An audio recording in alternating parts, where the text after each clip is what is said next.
Today is not just a day of protest. And indeed, we will do that. We will lift our voice in protest and in outrage about what has happened here on Hollis Avenue. For over 15 years, those buildings have been abandoned, and you're going to hear a lot about that. Rows of vacant buildings on Hollis Avenue, vacant for the last 16 years.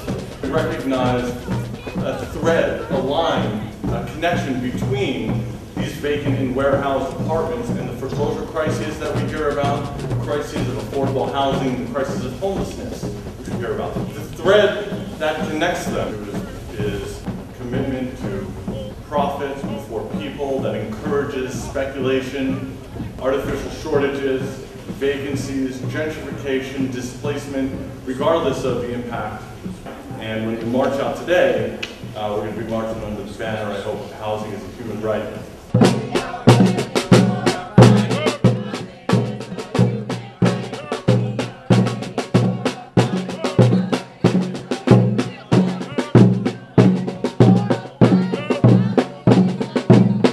As many as 8 million households since the beginning of the foreclosure crisis have found themselves facing foreclosure. And as we know, the concentration of this is in communities of color, in low-income communities, in communities that have been historically underserved by financial products and services.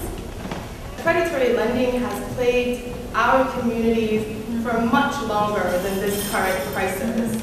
There have been insufficient and terrible access to credit in the same communities where we're now seeing a concentration of foreclosures.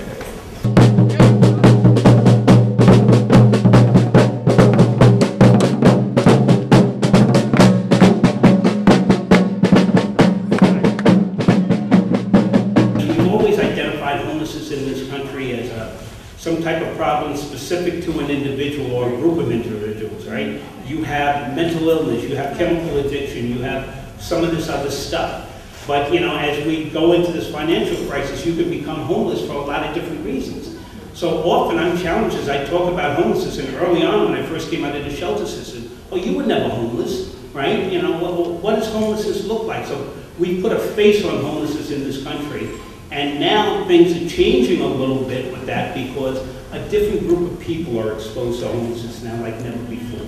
And this is not to insult anybody, but middle-class white America is being exposed to this because of the economic crisis and the foreclosure crisis. So the whole world is looking at homelessness differently now. I am the co-founder of the Take Back the Land national movement.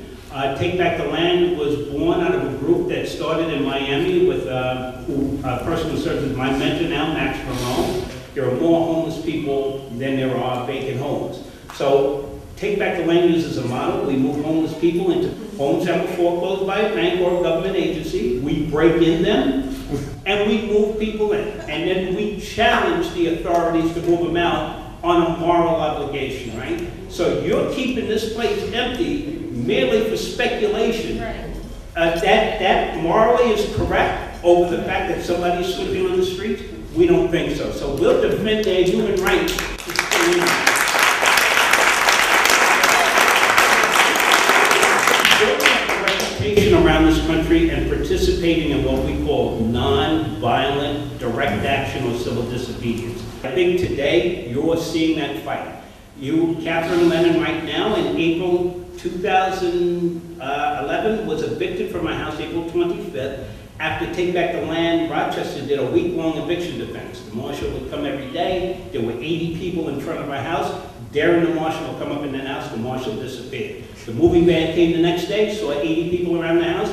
I'm not moving any furniture. The moving van disappeared. The following Monday, Take Back the Land Rochester was standing out there doing an eviction defense, and the Rochester police moved with a SWAT team and 25 police cars with police and riot gear and physically removed Catherine Lennon from her house. But a 72-year-old white woman came outside and started pointing her finger at the police and said, "This is not America when you do something like that to a citizen, when you physically remove somebody from a house. Everybody has a human right to housing." We put that on the Take Back the Land website, that piece of video. And our organization started getting calls from all around the world, and it really highlighted this injustice. On Mother's Day of 2011, Take Back the Land Rochester decided they were going to give Catherine Lennon a Mother's Day gift. They were going to move her back into her house. We moved her back into our house for one specific reason, to say to the Rochester police, it is not economically possible for you to continually send a SWAT team to an eviction. Because every time you do an eviction in Rochester, we guarantee you're going to have to send a SWAT team because we will be here. And we made that clear. To this day, the Rochester police, when they pass 9 Ravenswood Avenue, many of them will roll down the window, hi, Mrs. Lennon. They got the message. That's when money still exists in that house. Remember this, no true social change has ever happened in this country without civil disobedience or direct action being a part of it. And then you look at the Occupy movement. The Occupy movement can mobilize, community groups can organize, bring those two forces together, and we will build the power that we need to change the dynamic.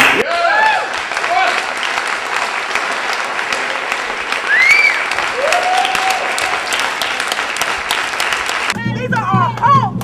This is where our dreams are created. That's right. That's right. First of all, my name is Frank Morales. I'm an Episcopal priest.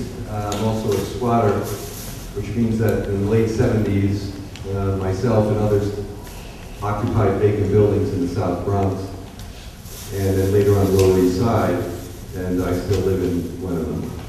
Our faith, our religious traditions, whether it's Muslim, Jewish, Christian, what have you, undergirds, is the foundation for what it is that the struggle that we're looking at.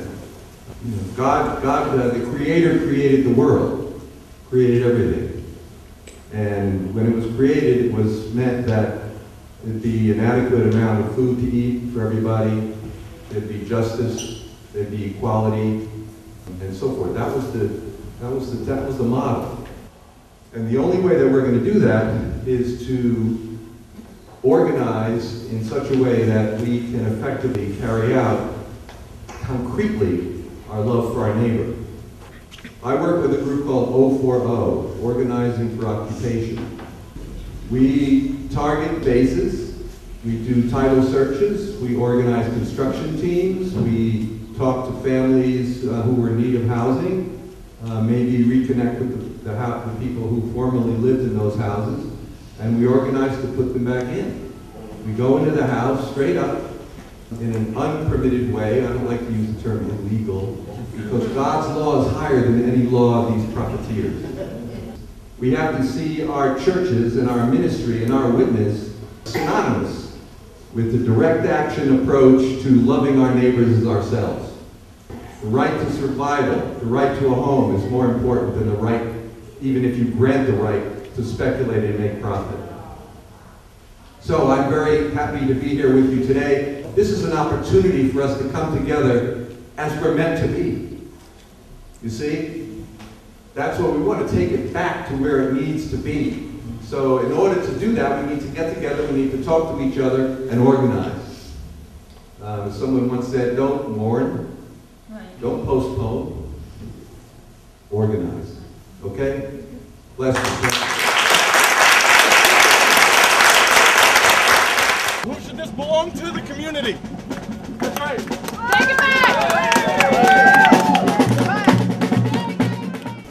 My name is Paul Schubert. I'm a Rockaway Tiger, community activist from Rockaways. My idea is, like Pastor Lopez, we carefully research these properties, those that have robo-signing on the mortgage that are forgeries, that ain't worth the paper they're printed on. There's over 100,000 of them. My source is 60 Minutes. If a landlord leaves a property abandoned for a year or more, we push that a nonprofit agency can sue in court, a land trust, to take the property away from the greedy person unless they can show the court that they're in the midst of renovating it, opening it up, and providing it for housing.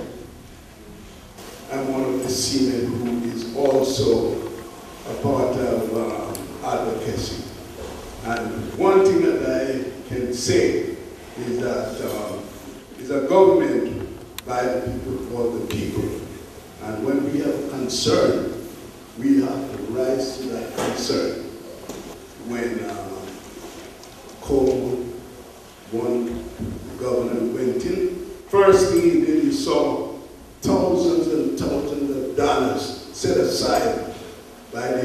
and asked for seniors.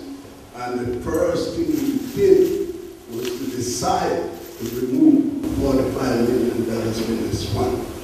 And we took a group to Albany and prevented doing this. So I support this. Thank you. Hey everyone, I'm Keith, and through organizing for occupation, I got involved in what we call the foreclosure auction blockades, which are groups of us who go into courtrooms where the foreclosure auction. So when a house goes into foreclosure, the very last moment is where they auction off the house, and it happens in a courtroom in a public forum where investors and speculators come and try to buy the house. And so it's a really it's a moment where you're seeing a homeowner turn into a tenant in their own house, possibly facing eviction. And so what we've been doing is going into the courtroom, and through the power of nonviolence and beautiful nonviolence, we sing in the courtroom to disrupt the foreclosure auction.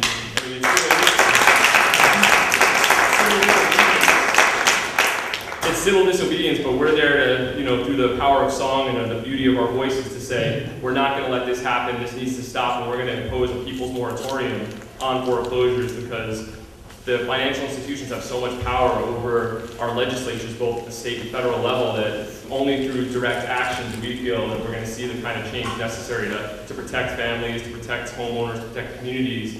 Yesterday I was with some folks in Queens, and we went in there and we sang, and we were arrested. I mean, they've been charging us only with violations, civil, just like less than misdemeanors, and releasing us. It's a tactic we want to try to continue to grow and spread.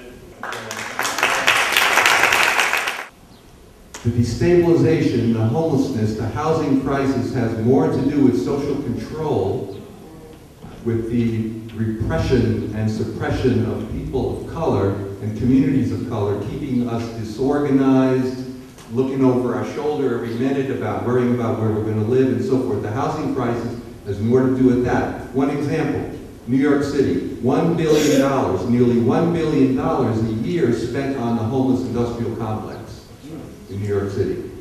Way cheaper to renovate the vacant houses, which Picture the Homeless has mapped out.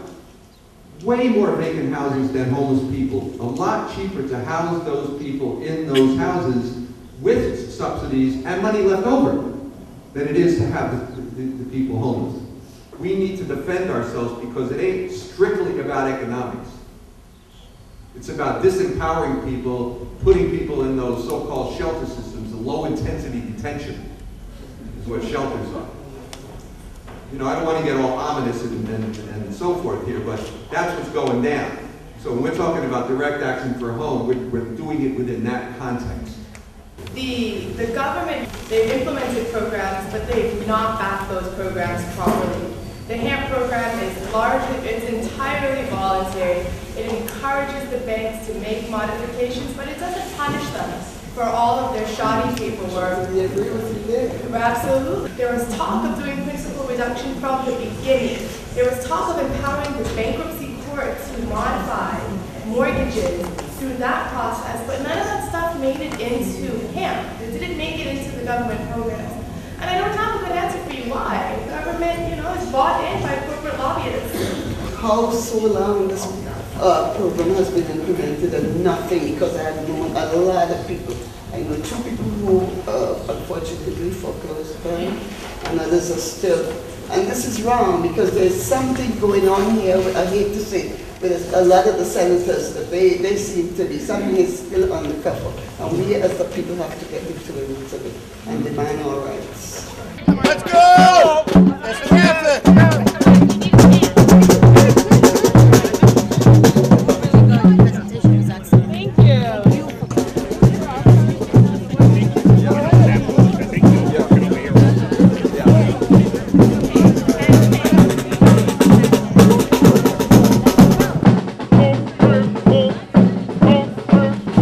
Housing is a human right.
My name is Mark Nason. I'm a professor at Fordham University.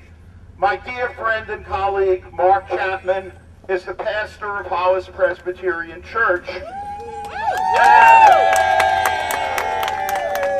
I've spoken at the church several times, and I came to the church 4 months ago because I knew that there were many, many people around the city who supported the ideals of the Occupy movement and its emphasis on economic inequality and its emphasis on getting the resources of this country back to the people who do the work and make this society work. We formed a 99% club at the church, and people mentioned these buildings that had been this way for 16 years, that the owner had no interest or commitment to respecting this community enough to either fix them up or put them in the hands of a community group which could put them for good use. We are not going to accept one moment more of these buildings being a threat to the young people of this community. I walk. I walk. Usually in Cunningham Park and through the neighborhood, and almost invariably I walk by these buildings. And when I walk over here, I look at the conditions of the building, and it really breaks my heart. I get angry and I get sad. My sadness tells me that it's not so bad. But then my anger says, oh, yes it is. And it says, you gotta do something about it. So I'm very pleased to see that you are out to help me do something about it. My family and I have lived in this neighborhood since 1959. I have 2 children who grew up here. One of them still lives here, and she's raising her 2 children here. We love this neighborhood, and we don't want to move. So, I have my little signs here. Say it with me. Yes, we can. Yes, we can. Yes, we must. Yes, we must. Yes, we will. Yes, we will. Thank you. My name is Janet Jackson. Whoa. Yes, Janet Jackson. How many of you here are familiar with the singer Jackson? Janet Jackson. Many of her song titles are very fitting and pointed out the reason we are here today. As I look around, I see that these buildings are nasty. There's a definite problem going on Hollis Avenue that we have tolerated for too long. The problem is an indifference that allows these buildings to remain here for so many years in disrepair in the midst of our community. That's right. We must take action now to work together to remove this blight. And another one of her songs says, even if it takes all night. We must take control. Control of our lives here in Hollis. Our community needs to send a message to Rita Stark. As Frederick Douglass said, remember, there is no change without struggle. That's right. We're in this for the long haul. Thank you. Some people think of finding fame using houses like a monopoly game, with pride in their family name, seeking only monetary gain. When they finish what they have done, people learn that their dreams were only part of realtors' schemes. Building neighborhoods with care, they can only stop and stare when suddenly, to their surprise, what appears before their eyes? Walking through their accustomed places, finding houses with boarded faces. Where did the families go that lived there? They lived here not long ago, gone and left in their places. There are only houses with their boarded faces. Wow. Neighbors have begun to fight, not accepting urban blight, united in their dreams of restoring these homes to their former glory. People will, for monetary gain, trade their honor and build their name. They bought the people only pain. Ever united in their hope will the people rise again, seeing the triumph of the dream that overcomes these monetary schemes, obtaining the vision that now is unseen. I'm so very happy that she is here today. Our own Assemblywoman, Barbara Clark. Join me in welcoming her and thanking her. I really appreciate you being here to join this struggle, because it is a struggle. I've served in office for 25 years, so I have had my experiences with Rita Stark properties for a long, long time. This is not the only properties that the Stark industry holds that it has boarded up. It's time for us to do just what we're doing today. This movement is really, really, really helping people, not just in Manhattan, but on a local level. So I thank you all. It's moving in Albany, it's moving everywhere, and this is the time to do it.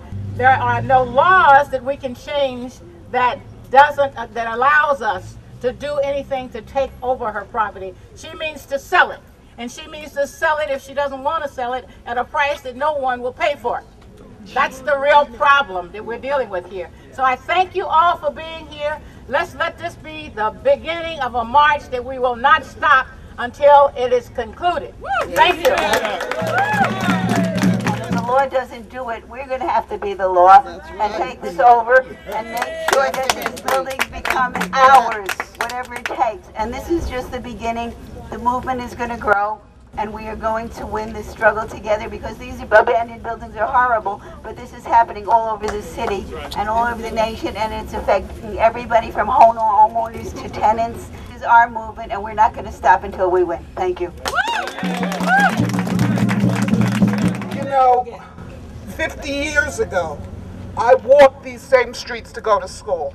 I went to 134, 5th and 6th grade, and my mother and my father were not with me, and it was safe to do so. I want you to make a commitment to our kids. As a retired educator, this is not the way you send them to school in the morning to look at this. So please make a commitment to our kids. Please make sure that they can walk the streets from there to here safely. Thank you. Okay, some of you may not know my alter ego, Notorious PhD, from years of doing educational raps in Bronx schools. So they call me Notorious PhD. I don't wear bling, I spit history. I come to the BX from the BK. MCs know that I don't play. You may be shocked to see my face. The words I say don't match my race, but the jams I bring you are hardcore truth. They'll make you rock from floor to roof. I may be old, I may be white, but my flow is funky and my rhymes are tight. Thank you. Hello, everyone. Hi. My name is Pat Koger, and I live in South Hawthorne Park. My sister and I own a two-family house. We went into modification with Chase Manhattan Bank, and while we were doing the modification, they sold our house without any knowledge, any notice given to us. So we went to the court and make a show cause at the Supreme Court, and we've been going back and forth to the Supreme Court, and eventually the judge denied us, you know, because we put in a show cause for them not to transfer the title of the house, and the judge denied us, claiming that we did not go for any conferences and we did not get a modification when I showed him proof of us paying the trial modification, which was 3 months, and we went up to 5 months, and they said they were going to give us permanent modification. Now I'm at the appellate level and to perfect my enlargement, and I just don't know how to do that. If anybody know how to do that? You shouldn't have to go through I need help. That's right. Yeah. I do need help. I'm still in my house. I'm still in the house, but I do need help. We're going to keep you there. That's right. Thank you. Yeah! Shame on Chase! Shame on Chase! Shame on Chase! Shame on Chase! I'm Cecily Hughes. Hi, Cecily Hughes. I have been a member of the Greater Jamaica area, specifically in Cambria Heights and also in Rochdale Village for 43 years. And I just want to say to those of us who are gathered here and those who are within the sound of my voice and those who are within the sounds of the voices that are within the sound of my voice, keep talking, keep yelling, keep speaking out, connect with each other and spread the information. It is not that hard to make a difference. I am here before you holding the microphone completely by accident. I called Reverend Chapman on Thursday to ask him for a favor. He happened to mention that he was having a forum at the church on Saturday, and I had plans. I had no intention of coming. I had no intention of deprioritizing my plans. But when my plans fell apart, hallelujah, that's how the Lord works, I decided to come to Hollis Church and received information. And I'm going to ask you all to support me because I just heard it today for the first, essentially, I came to the church, I sat in on a forum, I began to march, and now I am empowered. Hollis Presbyterian Church will tell you how to get involved with the 99% of Hollis. I also heard today about an organization called 040. Google Organize for Occupation. I'm right, Organize for Occupation. There's also an Occupy Queens organization. I did not know about that. I heard a sister right here speak for a moment, and seconds later, there was someone who had come beside to whisper in her ear, I can only assume to offer the help that she sought. So for those of you who are at this time in need, get in touch with one of these organizations so you can begin to determine your next steps for your personal organization, your personal mobilization. Find your way into one of these organizations so that you can stand for what is our community. Thank you, Professor Nason. I am the co-founder of the Take Back the Land National Movement, and I'm kind of sad at this moment that I haven't been working in Hollis, but I have a strong connection to the folks that organized this event. And believe me when I tell you, Take Back the Land will start to make a presence in Hollis in the future. I will tell you, community needs to support community. So as you hear these speakers, as you did today, community must rise to the occasion. We need to change the balance of power in this country to make true social change. The way you change the balance of power is community supporting community. You will see Take Back the Land in Hollis in the future. Michael Hargraves is the president of the Hollis Local Development Corporation. Let us greet him. Thank you, Reverend Chapman. I just want to take this opportunity to thank all of you for coming out and to remind you that Hollis Local Development has been trying to get these buildings for many, many years. And now I see some movement happening, and Ms. Stark seldom responds, but we kind of got her attention. Some of her people are beginning to respond to us, and we're not looking for a fight in the paper or any other way. We're looking to sit down and negotiate with this lady for some of these buildings. And I thank you very much, and keep up the fight. Thank you.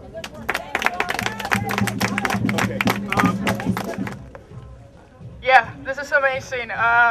First, I want to say that, you know, as a person from Latin America, Colombia, my family was displaced. We were displaced just as 4 million individuals have been displaced in Colombia. In order for us to come out here and work, you know, my parents in particular, work themselves off, as many of us working class families do, and now they're living in Cambria Heights, sort of facing something very similar, trying, you know, know, parents, they don't want to show you how concerned they really are about these things. That's all right. Okay. But we know we don't want to show our children that we're like going through something because we're too proud. We want to show that we could do it for ourselves and for our family. This is when we need to look, not point our fingers at ourselves and sort of show that it was our responsibility or as individuals for like maybe getting into a place where now it's difficult to get out, but also to point the finger at where it's supposed to go, which is to the banks. And therefore, not only that, but I think that there's something really wrong happening lately, not just around the housing clauses, but like 33 public schools that are being closed by Bloomberg. Who is the one that's suffering around this? Right, yeah, absolutely. Okay. This is a multi-generational, multi-racial, multicultural, international movement, and we will win. After the prayer, we're going to march back to the church. Thank you once again for being here. Let us pray. Most gracious and loving God, our Creator, we thank you so much for this beautiful day. We thank you for the strength that you have given to us. Most of all, we thank you for the love that flows from heart to heart.